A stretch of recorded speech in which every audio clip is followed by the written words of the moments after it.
So, brother Farouk, thank you so much for coming to the show. To be in these places at the time that. So yeah, I'm in the right place at the right time. Hear what's happening now? I told you the Jamaican accent was gonna come out. I'd love to be able to name all the bands, and I can't. But I know I'm gonna miss. You've been called selfless, you've been called kind, loving, all kinds of stuff. We know you're passionate about. Talk about your little 10-month-old son. Yeah. Talk about that, your pride and joy, of course. I love my son. His name is Youre, and he was born on Christmas Day. He's wow. Welcome to another edition of PEP Talk. I'm your host, Rosie Parke, and it's been my pleasure to speak to women who are walking tall in the community. This week's guest is Miss Jacqueline Hall. She's a Silver Spring, Maryland resident, and she recently entered the Miss Maryland Universe Beauty Pageant. And we're going to be having a candid sit-down talk with Jacqueline to talk about who she is as a person and her experience in that pageant. Welcome to the show. Thank you. I'm doing great. Well, first I have to say that you look absolutely more beautiful than you do in your pictures. Oh, thank you. I saw her walking. I'm like, who is this woman and where is she going? Didn't realize it was you. And you get that a lot, don't you? Yeah, sometimes. And so is that why you decided that you are beauty pageant material and we just get into it? I think it's interesting because I don't really think I come off as a pageant girl, but you know, everyone, when someone tells you that you're pretty, you definitely want to model and stuff like that. But I really thought I had a really good chance of winning. I was a finalist in the competition. It was a great experience. It was my second time actually in a pageant. The first time I was in high school. Okay, so let's talk a little bit about what you do when you're not entering beauty pageants. What is it that you do in your profession? My profession, I work for Sirius XM Satellite Radio. I'm the talent and programming coordinator there. I book artists to come and interview on we have a lot of channels, interview and also record live music on air. How is that experience for you? How long have you been working there, and what's a high point of working there?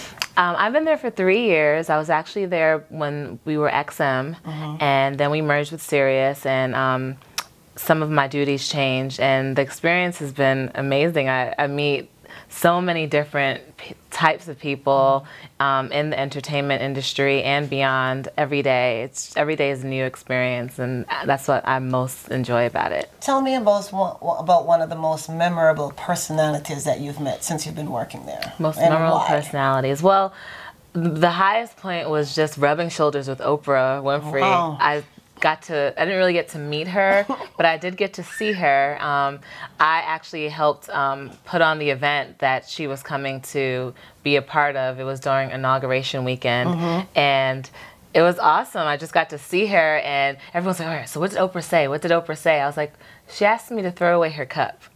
And it was the most amazing thing ever because Oprah spoke to me. Right. So it was awesome. So were you starstruck, or were you now accustomed to seeing celebrities coming in all the time, so you took it in good stride? Oh yeah, absolutely. By then I had been about a year and a half in, or about 2 years, and I'm accustomed to seeing artists and celebrities all the time now, and it doesn't even faze me. They're just normal people, just like us, and they have a job to do. So. Okay, so let's talk about your passion for beauty pageants. At what age did you think that one day you might be a beauty pageant contestant? Well, it's not necessarily a passion of mine. It was just I'm always trying a lot of different things, if anyone knows me. And I had done the Miss Maryland Teen USA pageant when I was 15. And it was a fun experience. I just did it. A friend of mine was entered in it. She was a finalist, and I was like, I'm going to do it too. So we did it together. Great experience. It was fun. I never even really went in with the intentions of winning, which is like, why would you enter a competition if you didn't want to win? But this time, I was so serious. I did a lot of fundraising, and I let a lot of people know that I was going to be a part of this. And I was really excited because I felt like the job that I do on a daily basis kind of coincides with meeting a lot of Maryland residents and talking to children and just people in our community, and I thought I would have been a shoo-in for it, and it was an awesome experience overall.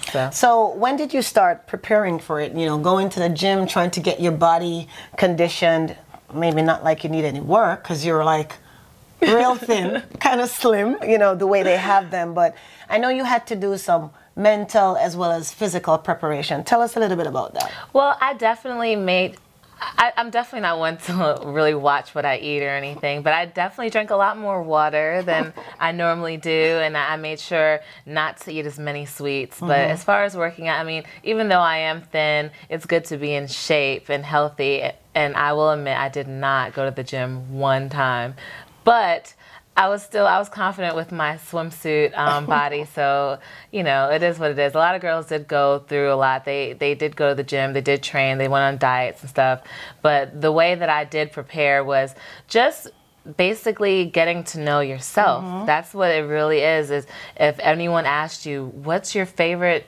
music, what do you like to do in your spirit, just knowing who you are on any level, just what do you think about this social, you know, just any kind of question that anyone could come up with. You just basically have to know who you are. And I just made sure to read up a lot on current events and a lot of things that's going on in today's society, and asking other people's opinions so I can have different sides of views also. And that's basically how I prepared for it. What about the whole beauty regimen? I mean, you have flawless skin. First of all, so I mean, I can't see you wearing a lot of makeup anyway, but what about that whole process, getting your skin clean and camera ready? Did you have people working with you, or is that something you had to do on your own? I did it on my own. There were different people that were available, of course, to for charge, you know. But what I did was I just, like I said, made sure to drink a lot of water. My beauty regimen is I do give myself like a little mini facial every few weeks. I just use a apricot scrub, and I use an astringent, and then make sure to moisturizing is very important. So I made sure to do that. I started preparing probably late September. Okay. So I would say that just from the end of September on to the pageant, which was the end of October, I pretty much just made sure to take care of my skin, not eating certain foods, and I definitely didn't go out as much because sleep is very important, and I made sure just that I got my rest. So what about your family support? I mean, you say to them, listen, I'm going to enter this pageant. What was their reaction, and how did they help you to get there? Well, my family was very helpful, just gave me so many ideas, and my mom and aunt have so many friends, so raising the sponsorship, which was $995, wasn't that hard. I emailed a bunch of their friends and let them know that I'm a finalist in the Miss Maryland USA pageant. I'm gonna need money. So that was what I did on the friend aspect of it, where the first thing I did was I had a breakfast, and I had everything you can think of breakfast food-wise, bagels and Danishes, hot chocolate, hot apple cider, orange juice, cream cheese, all this stuff. I had like a really nice spread where I invited a lot of friends from work to come out and have breakfast, and they were able to donate whatever they wanted to donate. It was optional, but I raised basically most of my sponsorship by doing that. Okay, so how comfy were you wearing an impy-skimpy swimsuit in front of so many people? Well, surprisingly, I was pretty comfortable. I got a one-piece swimsuit, but it definitely had detail that made it even more sexier, surprisingly, than some of the two pieces. But because I was a little bit more covered up, or I felt more covered up, I was so confident on that stage, and I really felt good. How many girls were in the pageant? There were about 85 girls from the state of Maryland who were finalists in the competition. I'm not sure how many initially applied, but I mean, the state of Maryland could have been who knows how many. And you were one of the 85? Yes, and I was one of the 85. And from there, they went down to 16. So they had to judge all the girls off of interview, swimsuit, and ball gown, and narrow 85 girls down to 16. So the competition that you were in, you were among the 85? Yes. You didn't make the 16? I didn't make the 16. How did you feel about that? I was really confident during this whole process, and I think it was the support that I had from the people around me, just saying, Jackie, you are going to do this. You're going to win, and if you don't win, they're crazy. And that's how I felt. They're crazy, you know, but it was an awesome time. I think the support that I had made me, just gave me the confidence. It really encouraged me and made me feel like, you know, I was capable of doing this, which I still am. It's just I wasn't what they were looking for, which is totally fine. And I definitely, at first, was pretty upset about it, but then I just realized the experience that I had and all the people that I met meant a lot more than Okay, winning. and so tell me about the 16 girls who ended up being finalists. Of course, we look at other women. We say we don't compare ourselves with other women, but you're in a competition. Right. So were there any among those 85 that you had looked at and thought they had a pretty good shot that ended up being in the 16? Yes, absolutely. But it was more so, I think, looking at some of the girls who had done it in the past, they were a little bit more seasoned in the pageant world. So I think that gave them like the edge that they were looking for. And there were at least 2 girls I was like, yeah, she's definitely, no, 3 girls. And I said, yeah, she's definitely going to be in top 16. But I also put myself in that category. Of course. So. But they were definitely deserving of that. Did you get there where they asked you a question? Well, in the beginning of the whole pageant weekend, we had to interview with 7 judges. And we had a sheet that had a lot of our information on that we had filled out ourselves. And now I didn't know what they were going to ask, and you know, in response to some of the things I wrote. So that's where I was like, oh my God, what are they going to ask? And they did pick your brain. It was really interesting. I didn't get the question, but I think I did pretty well with the questions they asked me. Okay, and I'm going to pick your brain right now because I know that you're still beauty pageant material, even though you have no intentions to enter again. Okay. So pretend I'm one of the judges. All right. And you just stuck your hand into the kitty. All right. And you picked up this question. Okay. Miss Hall, if you had to change one thing about you, what would it be and why? If I had to change one thing about me, I would say that, of course, we are all great the way we are, but I could definitely listen more. I talk a lot, and sometimes I think I just need to take a breath and listen to what someone else is saying. Do you see yourself entering another pageant in the future? No, not another pageant. I definitely think that there are big things to come. I don't know specifically what that is yet. I don't think I'm a pageant girl, but I definitely do think that I have the ability to make waves in my community, and I'll find that avenue somewhere else. Thank you so much for joining us. Thank you. I wish you luck in all your future endeavors. Thank you so much. And of course, you're a beauty queen in my eyes. Thank you so much. It was a good experience, wasn't it? It was. It was awesome. Okay. And is there one more thing? Is there anything that you'd like to say to aspiring young ladies who would like to enter a pageant, such as the Miss Maryland USA?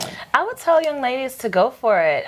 Everyone has a chance, and everyone is good enough. And it does help you with your confidence, no matter what. It's not easy to get out on the stage and walk in a swimsuit and ball gown in front of thousands of people. So it's definitely a great experience. You meet so many people.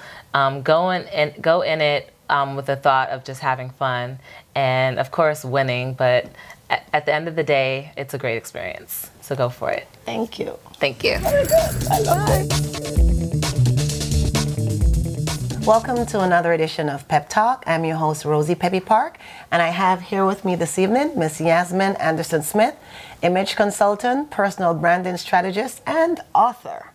She's going to tell us all the good work she's doing with KYMS Image International and some of the other stuff that she's doing in the greater community. So welcome to Pep Talk. Thank you, Peppy. Glad to be here. First of all, I'd like to know KYMS. Where did that name come from? Thank you for asking that question. It gets asked very, very often. The letters in KYMS stand for the names of my children. Wow. So that's 4 children? Well, no, it's Khalil, Yasmin, Malik, and S for Smith. So I actually do have children. My other child, her name is not represented, but she's on my board. Okay. That's Josina. Okay, and how long ago did you form this company? I launched KYMS in June of 2006. And it was a move to rebrand myself from being an from being a city planner to becoming an entrepreneur. Right. And having decided that image consulting was a new career that I wanted to pursue. And what is the mission of your company? Well, it's helping individuals, and particularly I focus on emerging women and also teen girls to find confidence and their voice so that they can represent their brand in a strong and positive way and transform their lives to do the best that they can, be the best that they can be. So as an image consultant, tell me some of the everyday things that you'll do. Sure.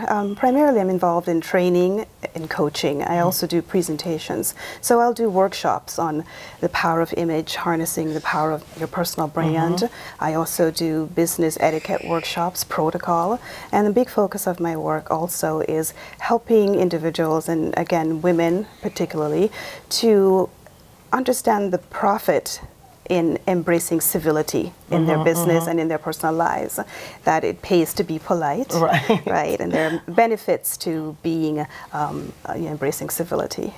And I'll say you do lead by example because you're extremely polite, very well spoken, and every time I see you, you always radiate this positive energy that you're putting out. Thank you. And so tell us about the audience that you work with primarily. Well, I work with business and professional women, and these could be young professionals or more seasoned, mature women or re-emerging women, re-entering, the workforce. I also do a lot of work with youth girls and teen girls, and I know we'll be talking about my teen girl program, Every Girl Can. I also work with men. Okay, thought it was a female thing. Yes, I also work with men and youth boys, as well. So I have a pretty broad range. My focus is business women. Business women. Yes, that is my focus. And so how challenging has it been for you to work with businesswomen who most of them already think they have it all together? They know what they're going with. Who is Yasmin to tell me what my image should be? I mean, talk a little bit about that. Well, I'm a certified image consultant. I studied image consulting at the London Image Institute in Great Britain. So I'm certified in that profession. So I speak as a professional when I train and coach. So I bring that skill set to my training. So I know what I'm talking about. But business women, we are growing and learning, and we always need to know more and what we can do to be our better selves. And I also rely on expertise of others. So even in my training, sometimes I'm partnering with other professionals who can bring something else to that experience. So business women, just like everyone else, need that extra education, that professional development to help them to be their best. Okay, and I know that as a part of KYMS, you put out a newsletter and you have monthly, maybe not monthly or every quarter, you have these networking events. Tell us a little bit about that, what goes into that. Thank you for asking that. This is one of the ways that I empower women through this monthly networking series that I started in 2008. It's called Make It Happen. Right. And Make It Happen. Make It Happen. Why Make It Happen? I chose that name because when I started out as a businesswoman, I did the thing that I was told to do. Show up, go to networking sessions, show up, and nothing would happen. You would hand out business cards and do what they call the belly bumping network, where you bump into somebody, you just hand them your card, which is really not the professional way to do it. And then I thought to myself, I would like to create my own group, with women in a smaller setting who can really connect, really bring something special, to that meeting and make something happen. And I think of myself as a can-do person. So I chose that name, Make It Happen, and launched the group in 2008, and we meet monthly in Silver Spring. We'll do perhaps about 8 programs a year, and it's been a great way to connect with women and to empower them. Excellent. So I know you just recently added author to your already illustrious titles. Yes. And you're a co-author for this book that's called Executive Image Power. Yes, I'm very, very proud of that accomplishment. I can tell. Yes. So tell me a little bit about the preparation for this, working with different authors, that sort of stuff. How has it been to get your word in versus the other contributions from the authors? It was a fascinating experience. It's a collaborative book, as you can tell. It's a book where several authors, we've each written a chapter. My chapter is on civility, which is something that I focus on. And many of the women in the book are business professionals that I associate with in my professional organization, which is the Association of Image Consultants International. So I have a working relationship with them, and we were all solicited, if you will, by the publisher, Power Dynamics Publishing, to contribute to this book and to make this statement about image and harnessing the power of branding. So it was a great experience, a team effort, and I hold a very special place in the book. I have the closing chapter, so I was able to sort of make a signature closing signature statement in the book, and again, I'm very, very proud of that. Okay, and I'm just going to say a little bit about how you started off your chapter. This is a quote. It says, "Treat your package the way you want it to be treated." Thank you for repeating that. This is a true statement that I heard someone in the post office say. And when I heard it, I knew it was the opening line for some writing piece that I would be involved with. And, you know, so I captured it in my writing journal. And it seemed to echo the message of do unto others as you would have them do unto you, which is in essence the message of civility. Treat others the way you would want them to treat you, regardless of whether you like them or they're your friend or not. So it became the opening line from my chapter in the book. Okay, and how did you go about connecting with the other co-authors of this? I mean, it's a collaborative effort. Yes. You want to write a book, but you don't necessarily want to write a book. You probably want to do a chapter, and you have a number of other co-authors. Yes. How was that whole dynamic like, working with different people who had different to say, but everything leading to executive image power? It was a fascinating experience. As I said, I have a professional association with the women who are authors in the book, because we all belong to the Association of Image Consultants International. Okay. So I have a working relationship with them. And together with the publisher, we decided which author would write on which topic, and you know, we sort of massaged that a bit to put together the table of contents. And it was clear that each of us had an expertise in a particular area, and combined it really sold the message of executive image power. Excellent. Now, I know you have a new thing that's going on. I'm actually wearing one of your t-shirts. Not sure I qualify to be a girl, but I'm rocking it anyway. Just tell us about this new thing that you have, Every Girl Can. And before I ask you to talk about that, the messages that you're sending out, they're so positive. Make it happen. Every girl can. You can do it. Let's do it. Yes. Where does that come from? I mean, does it have to do with your upbringing? Yes, it certainly does, and I have to give all credit, well, certainly to the creator, but also to my mother and grandmother. I am the product of very strong women, and my mother was very much a can-do woman, no nonsense, and therein lies the inspiration for the work that I do and what I try to pass on to others. So this isn't Every new. girl can. Yeah, this isn't new. This actually is one of the very first things that I did in my business. I created this program in December of 2006, which is soon after I started my business, and I created it in response to the question, what can we offer the teen girls at the middle school where my children were students? And I said, I can write a program. I said, I can do it. That was my exact response. I said, I can do it. And so I sat down and created the program. And I know that one of your taglines there is, yes, I can. I mean, was this before the Yes We Can thing that everyone thinks you're so... This was before. It's actually one of the modules in the program. There are 5 modules, and the closing module is Yes I Can, which is the final sort of empowerment piece for the girls, the self-confidence piece, and it's the message of of the program. It's yes, you can do it. You can be strong. You can succeed. You can achieve. If you have empowerment, if you have encouragement, upliftment, inspiration. Yes, you can. And what is the target age range? It's preteens. Yeah, it's preteens. Yeah, so the girls actually are 11 up through preteens, and early teens 11 through 14, so middle school, because that's the age when they really start having these issues, with self-identity and their bodies and all of this. Tell me how challenging it has been for you working with business professional ladies, older ladies, and then to have another audience, which are preteens, 11 to 14, very vulnerable age. Oh, absolutely. They're exposed to so much going on now on TV, among their peers. How do you find it within your program to bring them back so they really leave with that underlying message that every girl can, yes I can? Yes, well, first of all, by example, by sharing with them what I know to be the important skills that they need, to reach these goals. I'm a mother. I, had a teenage daughter, and I understand very much what she went through at that age, you know, trying to grapple with who she is and finding her identity. And today it is even more challenging because the girls have so many more distractions, so many more things to compete with, you know, social media and all of this. So it is a labor of love, you know, working with the girls, but it's exciting and it's pleasurable to see when they get the message, you know, and when they understand it, when it clicks, and when they say, Mrs. Smith, you know, why don't they teach this in school if it's so important, you know, or things like that. So. And do you do any intergenerational stuff, like bringing the older women with the younger women? I most certainly do. Once a year, I do a free conference for girls and women, sponsored by Bowie State University. It's the Every Girl Can Smart Image Conference and Expo. The presence of her being inspires soldiers who would fight for the cause of a people who are darker than blue. For her contribution, we have sworn a solemn oath to protect her todays and her inevitable tomorrows. She is the muse of men who would embrace the requirements of a peculiar and definitive African history.